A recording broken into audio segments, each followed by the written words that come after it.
राम राम जी। मसीत विच नमाज पढ़न जाना। गुरु नानक देव जी मनसुख दे भगत तो छुट्टी दे के मसान विच ही बैठे रहते सन अते ध्यान लगाई रखते सन। भाई बाला जी ने कहा कि जदों मूलचंद जी नूं ਇਹ ਗੱਲ ਦਾ पता लगा कि 760 रुपए गुरु नानक देव जी दे नवाब ਵੱਲ ਵੱਧ ਰਹੇ ਨੇ ਅਤੇ नवाब ਕੋਲ अमानत ਦੇ रूप ਵਿੱਚ ਨੇ ਤੇ ਉਹਨਾਂ ਨੇ ਬਿਨਾਂ ਦੇਰ ਕੀਤੇ नवाब जी को जाना ਕੀਤਾ। ਜਦੋਂ मूलचंद जी नवाब जी को गए, नवाब मूलचंद जी ਨੂੰ नहीं ਪਛਾਣਦੇ ਸਨ। नवाब ने पूछा ਤੁਸੀਂ कौन हो ਤੇ ਇੱਥੇ ਕਿਉਂ ਆਏ ਹੋ। मूलचंद खत्री जी ने कहा कि मैं ਤੁਹਾਡੇ ਮੋਦੀ ਦਾ ਸਹੁਰਾ ਹਾਂ ਅਤੇ ਜੋ 760 रुपए ਤੁਹਾਡੇ ਵੱਲ ਵੱਧ ਰਹੇ ਨੇ ਉਹ ਗੁਰੂ ਨਾਨਕ ਦੇਵ ਜੀ ਦੀ ਇਸਤਰੀ ਅਤੇ ਪੁੱਤਰ ਨੂੰ ਮਿਲਣੇ ਚਾਹੀਦੇ ਨੇ। ਨਵਾਬ ਨੇ ਕਿਹਾ ਕਿ ਗੁਰੂ ਨਾਨਕ ਦੇਵ ਜੀ ਨੇ ਹੀ ਧਨ ਮੈਨੂੰ ਅਮਾਨਤ ਦੇ ਰੂਪ ਵਿੱਚ ਦਿੱਤਾ ਹੈ ਅਤੇ ਉਹਨਾਂ ਨੇ ਕਿਹਾ ਹੈ ਕਿ ਇਸ ਧਨ ਨੂੰ ਪੀਰਾਂ ਫਕੀਰਾਂ ਵਿੱਚ ਵੰਡ ਦਿੱਤਾ ਜਾਵੇ। ਇਹ ਸੁਣ ਕੇ मूलचंद खत्री ने क्रोध ਵਿੱਚ ਆ ਕੇ ਕਿਹਾ ਕਿ ਉਹਦੇ ਬਾਵਰਾ ਹੋ ਗਿਆ ਹੈ, ਮਸਾਨਾ ਵਿੱਚ ਜਾ ਬੈਠਾ ਹੈ, ਉਸਨੂੰ ਕੋਈ ਭੂਤ ਪ੍ਰੇਤ ਚੰਬੜ ਗਿਆ ਹੈ, ਇਹ ਧਨ ਤੇ ਉਸ ਦੀ ਇਸਤਰੀ ਤੇ ਪੁੱਤਰ ਨੂੰ ਹੀ ਮਿਲਣਾ ਚਾਹੀਦਾ ਹੈ।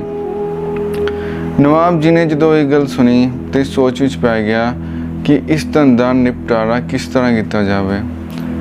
नवाब ने अपने दरबार के मुल्लां नूं बुलाया और उस नाल सलाह की कि पहला देख लिता जाए कि गुरु नानक देव जी नूं कोई भूत चंबड़िया भी है कि नहीं, और फिर इस गल का निर्णय किया जाएगा कि 760 रुपए मूलचंद जी नूं दिते जान या फकीरां विच वंडे जान। फिर इस तरह दी विचार करके मूलचंद जी नूं मुल्ला नाल मसान विच भेजा गया गुरु नानक देव जी दे कोल। जदों गुरु नानक देव जी दे कोल मसान विच गए, पहला तो मुल्ला झाड़ फूंक करके मंत्र पढ़ के गुरु नानक जी दे कोल बैठ गया। ये सारा खेल तमाशा बहुत सारे लोग उत्थे देख रहे सन। गुरु नानक देव जी एक वृक्ष के हेठां समाधि विच बैठे सन। गुरु नानक देव जी ते उसके मंत्रों का कोई असर न होया। फिर उस मुल्ला ने एक धूनी दिखाई और कुछ मंत्र पढ़े। धूनी दे धुएं नाल गुरु नानक देव जी की समाधि खुल गई। फिर उस मुल्ला ने बोलिया कि तू कौन है, दस तू किहड़ा भूत है और तू नानक जी नूं क्यों चंबड़िया है। सब कुछ सच सच दस दे, नहीं तो तैनूं हुणे अग विच साड़ के सुहा कर दियांगा। हुण तू बोलना शुरू कर दिता है, पहला तू गुमसुम होकर बैठा सी, हुण सच सच दस तू कौन है। जदों ये सब गल्लां गुरु नानक देव जी ने सुनिया तो उन्होंने शब्द उच्चारण किए। श्लोक महला पहला। त्रिगतिना का जीवना जी लिखिया लिख वेच ही नाओ, खेती जिनकी उजड़े खल वाड़े क्या थाओ। अर्थात उन्हों का जीवना त्रिग है जिहड़े परमेश्वर के नाम नूं धागे तवीतां के रूप में लिख के बेचते हैं, जिन्हां दी शुभ कर्मां दी खेती खेत रूपी शरीर विच ही उजड़ जाए। उन्हां दे दानियां दे बोहल आत्मानंद कोई थां नहीं हुंदा। यह वचन सुन के मुल्ला ने कहा कि तू सच सच दस तू कौन है, नहीं तो बहुत बुरा होगा। गुरु नानक देव जी के इन्हां ज्ञान भरे शब्दों का भी मुल्लां ते कोई असर ना होया। फिर गुरु नानक देव जी बोले। मारू महला पहला। कोई आखे पूतना को कहे बताला, कोई आखे आदमी नानक विचारा, पया दीवाना शाह का नानक बोराना। हूँ हर बिन अवर न जाना रहाओ, तो देवाना जानिए जा पै देवाना होए। एका साहिब बहारा दूजा अवर न कोय, तो देवाना जानिए जा एकाकार कमाई। हुक्म पछाने खसम का दूजी अवर सियानप खाई, तो देवान जानिए जा साहिब तरे प्यार। मंदा जाने आपको अवर भला संसार। अर्थात कोई मैनू पूतना कहता है तो कोई बेताल, पर परमेश्वर के नाम का दीवाना हाँ। मैं उस तो बिना होर किसे नू नहीं जानता। दीवाना उसनू जानना चाहिए है जो परमेश्वर दे पै विच दीवाना होवे और कोई दूसरा दीवाना नहीं हुंदा। इस परमेश्वर तो बिना होर किसी दूजे नूं ना जानदा होवे। दीवाना उसनूं जानना चाहिदा है जो एक परमेश्वर दी कार ही करे, मालिक दे हुक्म विच चले अते अपनी कोई चतुराई ना वरते। दीवाना उसनूं जानना चाहिदा है जो परमेश्वर नाल श्रद्धा ते प्रेम रखदा होवे अते अपने आप नूं माड़ा ते होर सब नूं चंगा आखदा होवे। इस तरह गुरु नानक देव जी दे वचन सुन के मुल्लां दियां अखां खुल गईयां। उसनूं पता लग गया कि गुरु नानक देव जी दा मन परमात्मा दी भगती विच लीन है।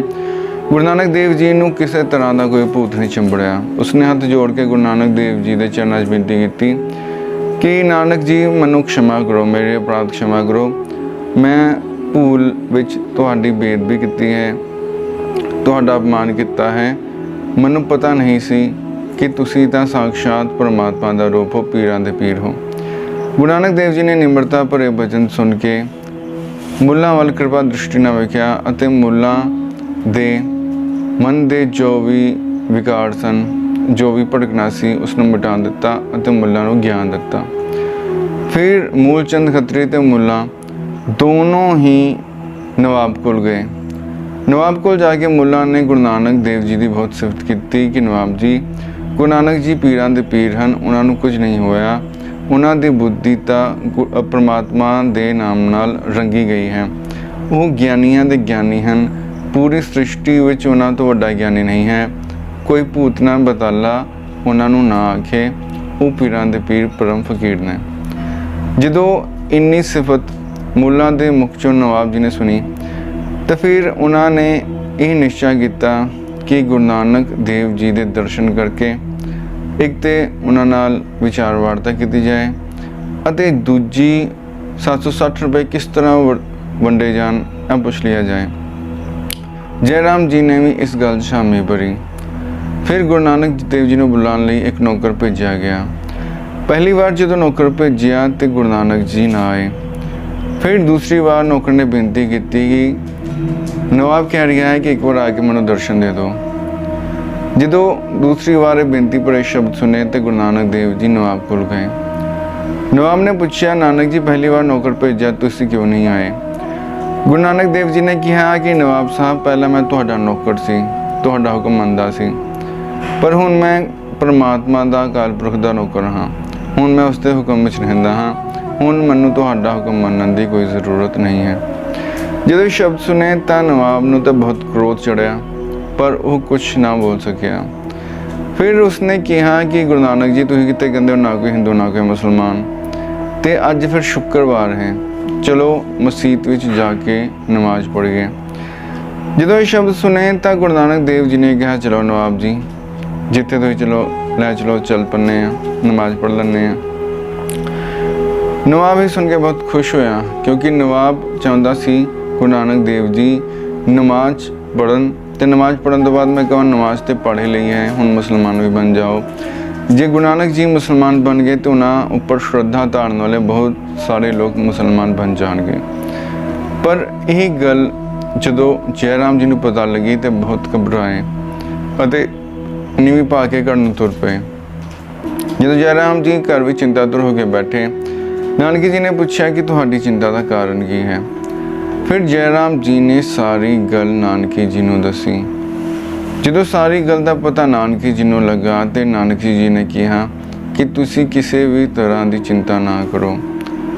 नानक जी साक्षात परमात्मा का रूप हैं। अग्नि, पृथ्वी, आकाश, पंजां दे पंज तत्व गुरु नानक देव जी की आग्या विच ने।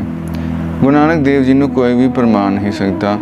गुरु नानक जी उन्हां दे भरमां नूं दूर कर देंगे।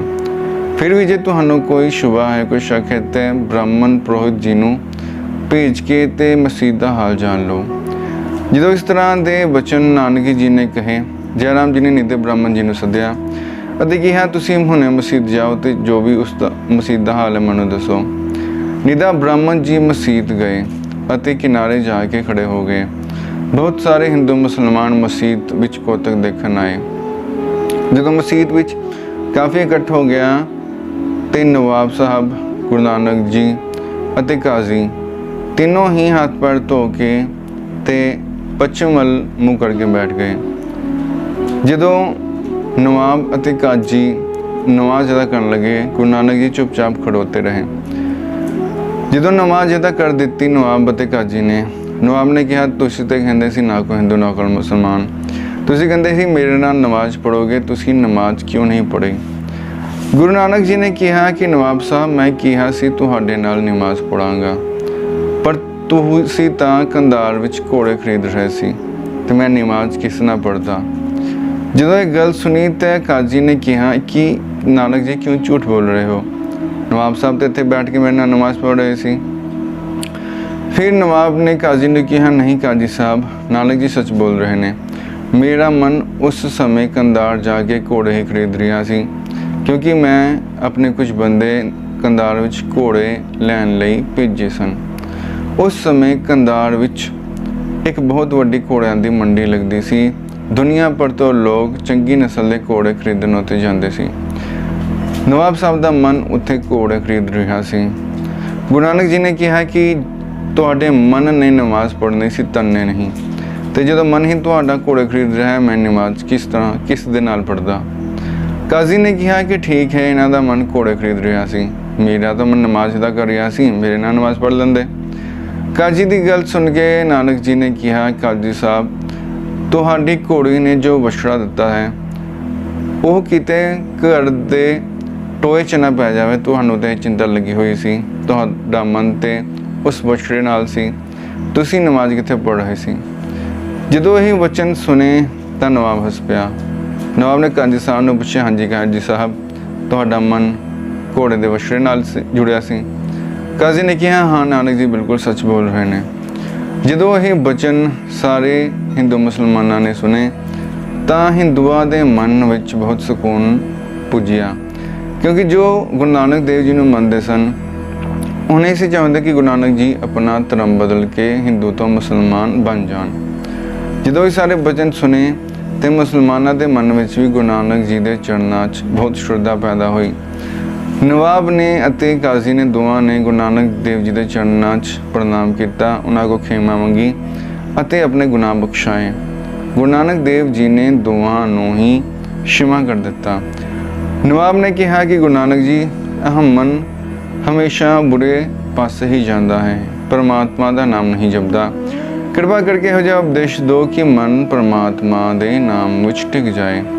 ਇਹ ਬਚਨ ਜਦੋਂ ਸੁਣੇ ਤਾਂ ਗੁਰੂ ਨਾਨਕ ਦੇਵ ਜੀ ਨਿਮਰਤਾ ਦੇ ਘਰ ਵਿੱਚ ਆ ਕੇ ਬਚਨ ਉਚਾਰਨ ਕੀਤੇ। ਰਾਗ ਦਵੇਖ ਮਲ ਪਰ ਹਰੂ ਪਾਨਾ ਪ੍ਰਭੂ ਕੋ ਮਨ, ਸਿਮਰ ਨਾਮ ਕਰਤਾਰ ਕੋ ਕਰੋ ਜਨਮ ਨਿਜ ਤਨ। ਅਰਥਾਤ ਰਾਗ ਤੇ ਦਵੇਖ ਦੀ ਮੈਲ ਨੂੰ ਮਨ ਤੋਂ ਦੂਰ ਕਰਕੇ ਪ੍ਰਭੂ ਦਾ ਭਾਣਾ ਮੰਨੋ ਅਤੇ ਪ੍ਰਭੂ ਦੇ ਨਾਮ ਨੂੰ ਸਿਮਰਨ ਕਰਕੇ ਆਪਣਾ ਜਨਮ ਤਨ ਕਰ ਲਓ। ਨਵਾਬ ਨੇ ਸਤਿਗੁਰੂ ਜੀ ਦੇ ਹਿਤ ਉਪਦੇਸ਼ ਸੁਣ ਕੇ ਆਪਣੇ ਜੀਵਨ ਵਿੱਚ ਧਾਰਨ ਕਰਨ ਦਾ ਨਿਸ਼ਚਾ ਕੀਤਾ। ਫਿਰ ਨਵਾਬ ਨੇ ਕਿਹਾ ਕਿ ਗੁਰੂ ਜੀ 760 ਰੁਪਏ ਮੂਲਾ ਖੱਤਰੀ ਜੀ ਕਹਿੰਦੇ ਨੇ ਕਿ ਮੈਂ ਤੁਹਾਡੀ ਪਤਨੀ ਤੇ ਬੱਚੇ ਨੂੰ ਦੇ ਦੇਵਾਂ, ਹੁਣ ਤੁਸੀਂ ਨਿਰਣਾ ਕਰੋ ਕਿ ਮੈਂ ਕੀ ਕਰਾਂ।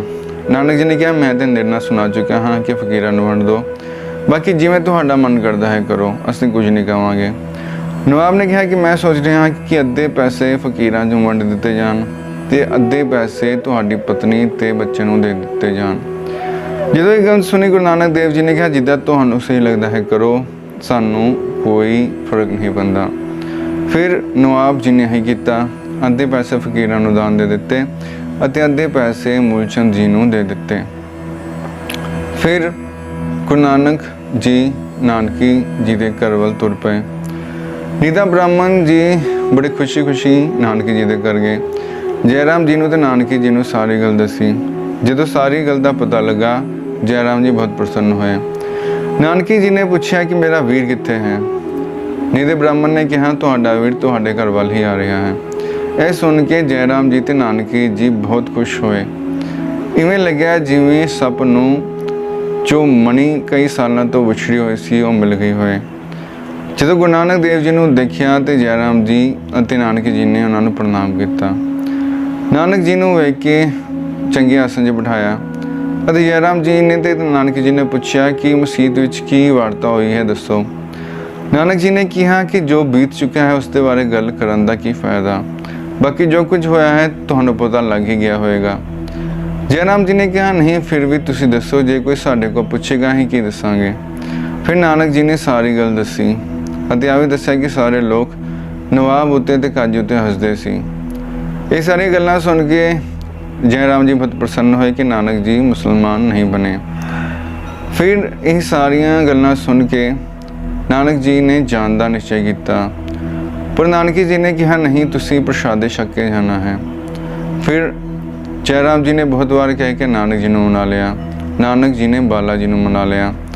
ਨਾਨਕ ਜੀ ਬਾਲਾ ਜੀ ਨੇ ਨਾਨਕੀ ਜੀ ਦੇ ਘਰ ਵਿੱਚ ਜੈ ਰਾਮ ਜੀ ਦੇ ਨਾਲ ਪ੍ਰਸ਼ਾਦੇ ਛਕੇ। ਨਾਨਕੀ ਜੀ ਨੇ ਬਹੁਤ ਸ਼ਰਧਾ ਭਾਵ ਨਾਲ ਪ੍ਰਸ਼ਾਦੇ ਨਾਨਕ ਜੀ ਨੂੰ ਛਕਾਏ। ਫਿਰ ਨਾਨਕ ਜੀ ਪਲੰਗ ਤੇ ਜਾ ਕੇ ਵਿਰਾਜਮਾਨ ਹੋ ਗਏ। ਧੰਨਵਾਦ।